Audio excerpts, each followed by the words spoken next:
These are the 5 reasons why your avoidant ex's new relationship isn't what it seems. The first is that it's often a distraction and not a deep connection. Many avoidants jump into new connections to avoid processing the loss of you and the relationship. So, on the surface, it may look like love or it may seem like they're thriving and they're happy, but it's just an escape. This allows them to not have to deal with those unwanted emotions that are naturally going to come up, which is what you're dealing with, right? The pain, the hurt, the suffering that you're going through, essentially, that is something that they're trying to avoid entirely at all costs. So they do something drastic like jumping into a new relationship because that's what allows them to distract themselves. That's actually the biggest distraction that they can utilize to make sure that they're not going to have to do this. And I know that this is hurtful to you because, one, you don't understand how they're not reacting the same way you are, or at least to some degree, and two, they just seem to naturally move on as if nothing has happened, as if they're not affected by losing someone like you, and you don't understand it because they're the ones who said that they loved you, but yet they're doing this. And although you're still valid to feel this way, it's important to really understand that most likely the reason why this is happening is because they're trying to distract themselves from the reality of losing someone like you. The second reason is that they crave the novelty but not the intimacy. Early stages feel light and pressure free, and this is in any type of relationship, right?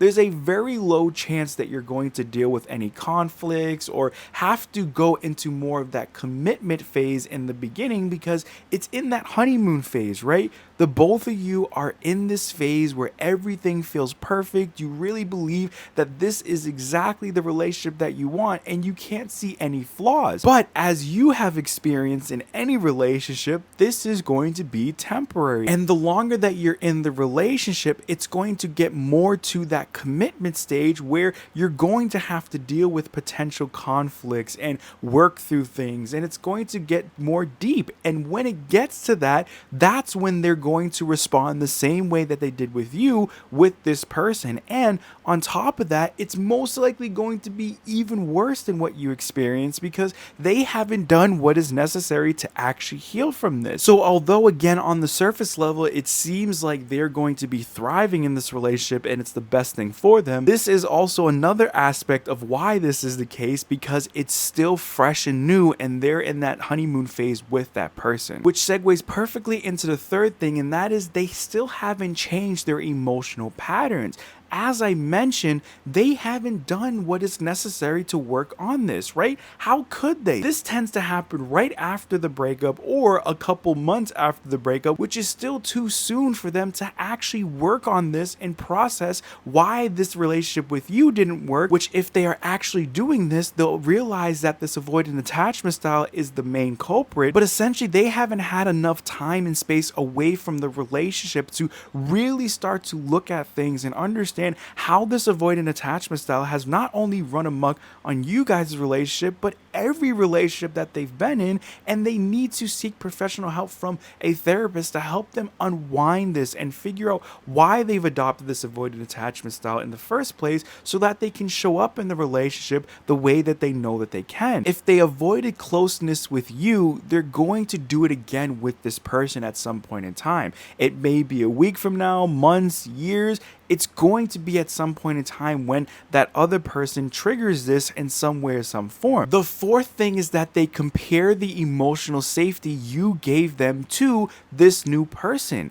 Even if they don't say it out loud, your calmness, your consistent love is going to be missed, especially when that person lacks the same emotional depth you had, because that's important to this avoidant. Whether they want to verbalize it or not, they really do see all the things that you have been able to do for not only the relationship, but for them. And they're going to long for that same exact thing that you were able to do in somebody else. And when that person is not able to fulfill the same shoes that you did, they're going to realize that. And although they might not respond to that right away, it's going to be something that's constantly on their mind and they're thinking about, and they're trying to figure out ways they can recreate you in this new person. But they're going to find out at some point in time that that isn't possible. you are one of one. You're not going to exactly be able to take you and the relationship and be able to easily find that in somebody else, right? Just like everyone else has their own uniqueness and personalities and what makes them them, every relationship is going to follow the same things. You may be able to recreate some things, but you are for sure never going to be able to create exactly the same relationship that you have now in another relationship, nor do you want to, right? You want every relationship to be its own, but to this avoidant, they want exactly you in another person. And when that person consistently proves that they can't do that, this is going to be a problem for this avoidant, and they're going to also simultaneously realize the magnitude of letting someone like you go, because there's a high chance that you were the perfect partner for them. Essentially, you set a standard they didn't realize mattered until now. And the fifth and final reason is that their silence doesn't mean peace. It often means confusion. Avoidants don't openly show struggle, and you are probably the number one person to know this, right? Whenever they're going through something, they're not going to tell you because that's a vulnerable state for them, and they just would rather push away and just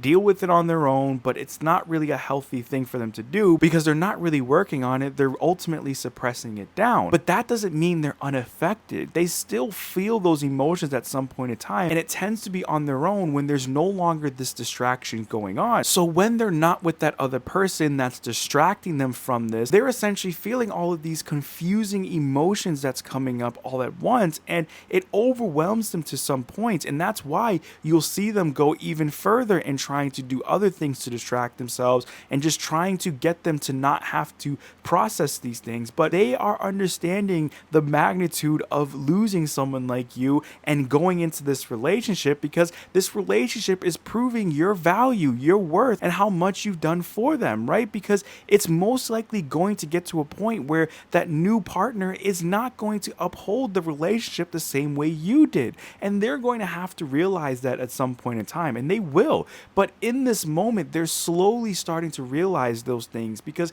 this is something that doesn't happen right away for an avoidant, because this avoidant attachment style will do a really good job at convincing them that everything is fine and that they're doing the right thing and that they'll be able to figure this out at some point in time, and they don't need to worry about those emotions and trying to feel them. And this is just a tactic to essentially suppress those emotions down. But there's going to come a realization, and they're going to feel those emotions all at once, and it's going to hit them, and that's not your concern anymore. You can feel some empathy for them, because we know that this avoidant attachment style is due to their caregivers not meeting their emotional needs, and they've adopted this way of being. But at the end of the day, they have to be the ones to realize this and take some sort of action to try to work through this. And you've tried everything to get them to realize it, and it hurts that they just jumped into another relationship rather than trying to work this out with you. But again, there is a high chance that this is just a distraction, and this is just